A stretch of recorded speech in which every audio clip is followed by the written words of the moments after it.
तर Valmik कराडचं CCTV footage तपासात घेतलं का असा सवाल धनंजय देशमुख यांनी केलाय। सीआयडी अधिकारी आणि एसपींची भेट घेऊन या संदर्भात चर्चा करणार असल्याचंही संतोष देशमुखांचे बंधू धनंजय देशमुख यांनी म्हटलंय।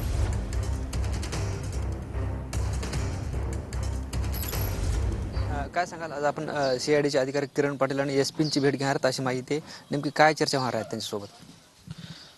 मागील 2 दिवसापासून जे सीसीटीव्ही फुटेज समोर आलेले आहेत प्रसारमाध्यमाद्वारे, ज्या सीसीटीव्ही फुटेजद्वारे सगळ्या गोष्टी पुढे आलेल्या आहेत, त्या गोष्टी तपासात घेतलेल्या आहेत का, त्या न्यायालयात आलेल्या आहेत का, या संदर्भात आम्ही ज्या SITच्या अधिकारी आहेत किरण मॅडम पाटील त्यांची आणि SP साहेबांची भेट घेणार आहोत आणि त्यांच्याशी चर्चा करणार आहोत। तुमच्याकडे किती सीसीटीव्ही फुटेज आहेत आता?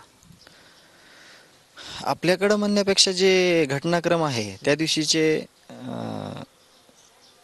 6 तारखेचे आहेत, 9 तारखेचे आहेत, हे सीसीटीव्ही फुटेज त्यांना पण हस्तगत केलेले आहेत CID ऑफिसरनी।